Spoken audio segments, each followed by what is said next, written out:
의외로 이렇게 비트박스 하시는 분들이 꽤 많습니다. 안녕하세요, 북박TV의 싸곰이라고 합니다. 최근 2025 리뉴얼 비트박스 강좌를 많은 분들께서 시청해 주시고 같이 보면서 연습하고 있습니다.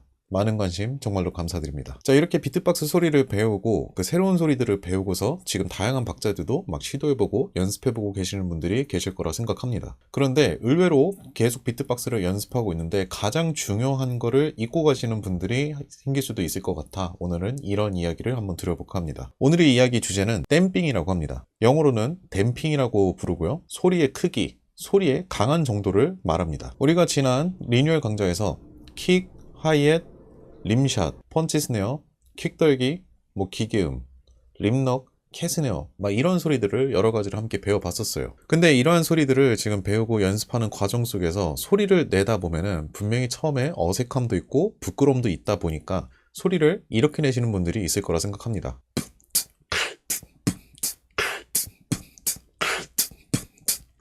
소리를 굉장히 작게 내는 분들인 거죠. 물론 이제 연습하는 상황이라든지 환경에 따라서 소리를 작게 낼 수밖에 없는 상황이라면 어쩔 수가 없겠지만 그렇지가 않음에도 불구하고 소리를 작게 연습하면 나중에 비트박스를 할 때 어떤 부분에서 안 좋은지에 대해서 이야기를 드려볼까 합니다. 첫 번째로는요, 각 소리들의 특징이라든지 각 소리들의 강점을 정확하게 보여주기가 어려운 상황이 많이 생겨나요. 작게 했을 때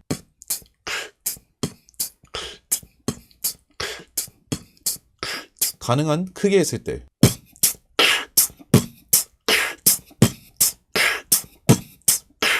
다시 한 번 더 작게 했을 때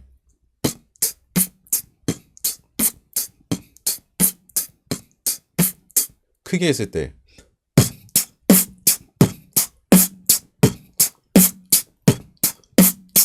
자, 이렇게 소리를 최대한 크게 내려고 하다 보면은 각 소리들의 특징에 맞춰 가지고 그 소리의 강점을 최대한 살려서 낼 수가 있습니다. 근데 소리를 작게 내면은 이 소리들의 강점보다는 그냥 조금씩만 다르다 이런 느낌밖에 안 들기 때문에 나중에 좀 난이도가 있는 비트박스라든지 좀 어려운 비트박스 기술을 할 때쯤에 차이가 분명하게 생겨나게 됩니다. 그리고 두 번째 이유가 또 하나 있습니다. 바로 사람들 앞에서 직접 비트박스를 보여줘야 되는 상황이 왔을 때예요. 우리가 사람들하고 대화할 때는 뭐가 어느 정도 목소리 크기가 좀 있잖아요. 목소리가 너무 작으면은 상대가 야 뭐라고 하는지 잘 안 들려 약간 이런 식으로 리액션을 보여주기도 하고요. 그런 것처럼 우리가 일상 속에서는 어느 정도 크기의 목소리 크기로 이렇게 대화를 하는데 이 비트박스도 결국에는 듣는 사람들이 존재한다는 건 내가 평상시에 말하는 목소리 크기 정도로는 나와줘야 상대도 듣기가 굉장히 편하다는 겁니다. 그리고 역시나 마이크를 잡고서 사람들 앞에서 선보일 때도 마찬가지입니다.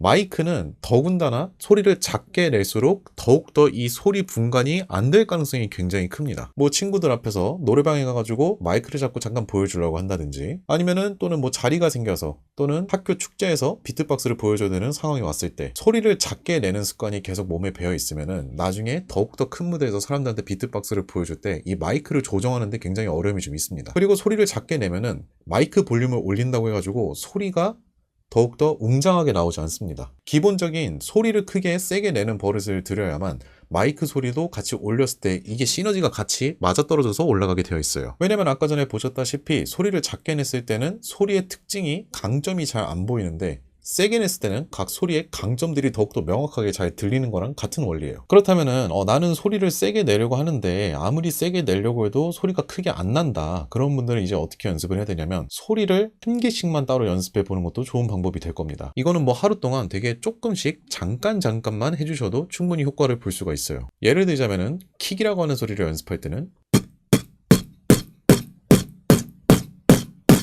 하이햇이라고 하는 소리를 연습할 때는 림샷이라는 소리를 연습할 때는 펀치 스네어 소리를 연습할 때는 이런 식으로 그냥 소리를 한번 내가 제일 작게 냈을 때 그리고 최대한 낼 수 있는 최대치 크기의 소리를 낼 수 있을 정도까지 이렇게 소리를 끌어올려보는 연습을 자주 해주시면은 나중에는 내가 어느 정도 소리 크기로 할 때 소리를 이렇게 편안하게 낼 수 있구나 이 범주를 좀 정할 수가 있습니다. 자, 그러면 마지막 이야기는 뭐냐면요, 이런 생각이 드실 수도 있어요. 그럼 소리를 무조건 세게 크게 내는 게 좋은 건가요? 라고 생각하실 수도 있는데요, 당연히 그거는 절대 아닙니다. 왜냐면은 이렇게 생각하시면 됩니다. 친구하고 대화를 해요. 어떤 친구들은 적당한 크기의 목소리로 이야기하는데 저는 항상 안녕하세요. 반갑습니다. 다들 친하게 지내요. 막 이 정도 목소리 크기로 되게 크게 말한다고 생각하시면 됩니다.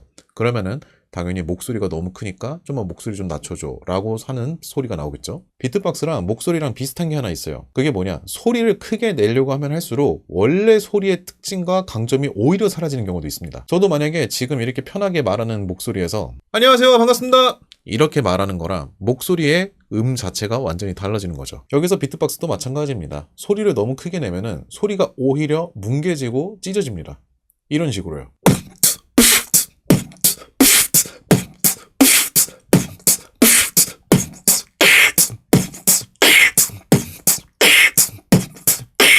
뭔가 듣기 좋은 소리라기보다는 소리 하나하나가 너무 이제 부담스럽게 세게 들리죠. 근데 사실 마이크를 안 대고서 그냥 할 때는 문제가 없습니다. 근데 이렇게 소리를 크게 내는 버릇이 너무 버릇들어 있으면 나중에 오히려 마이크를 잡고 할 때 문제가 됩니다. 자, 노래방이라든지 또는 학교 축제라든지 뭐 기회가 돼서 사람들 앞에서 마이크를 잡는 상황이 왔을 때 마이크에다가 소리를 세게 내면은 세게 내는 것만큼 소리가 밖으로 나갈 것 같잖아요. 그렇지 않습니다. 마이크는 받아들일 수 있는 소리의 볼륨 양이 어느 정도 정해져 있습니다. 그 소리를 넘어가게 되면은 흔히 피크 뜬다라고 말합니다. 여기서 말하는 피크는 뭐냐? 소리가 받아들일 수 있는 최대치까지 올라갔다는 뜻입니다. 그 이상은 소리를 낼 수가 없어요. 예를 들자면은 이 마이크가 받아들일 수 있는 소리의 크기가 100이라고 치면은 저는 이 마이크에다가 100 이상의 소리를 내봤자 여기선 100밖에 못 받아들여요. 제가 120만큼의 소리를 내도 최대가 100밖에 안 들어갑니다. 나머지 20은 그냥 사라지는 겁니다. 그래서 비트박스를 할 때 소리를 너무 크게만 내려고 하는 것보다는 일단은 여기서 오늘 제가 이야기 드리고자 하는 포인트는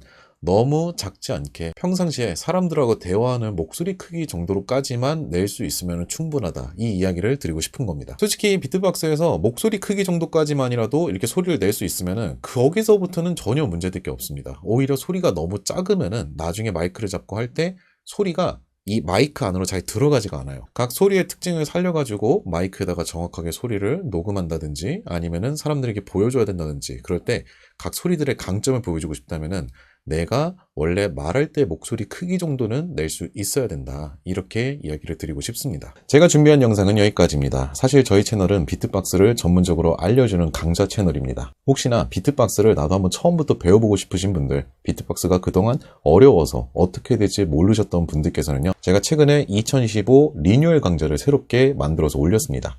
옛날 강좌들은 너무 오래됐어요. 그때 방식으로 알려주기보단 좀 더 여러분들이 보고 배우기 편한 방식으로 새롭게 강좌를 제작하고 있으니까요. 오늘 영상을 보시면서 비트박스에 관심이 생기셨던 분들이 계시다면은 2025 리뉴얼 강좌도 많은 사랑 부탁드리도록 하겠습니다. 구독과 좋아요, 알림 설정 부탁드리고요. 저는 다음에 또 재미난 영상을 들고서 여러분들을 만나 뵙도록 하겠습니다. 감사합니다.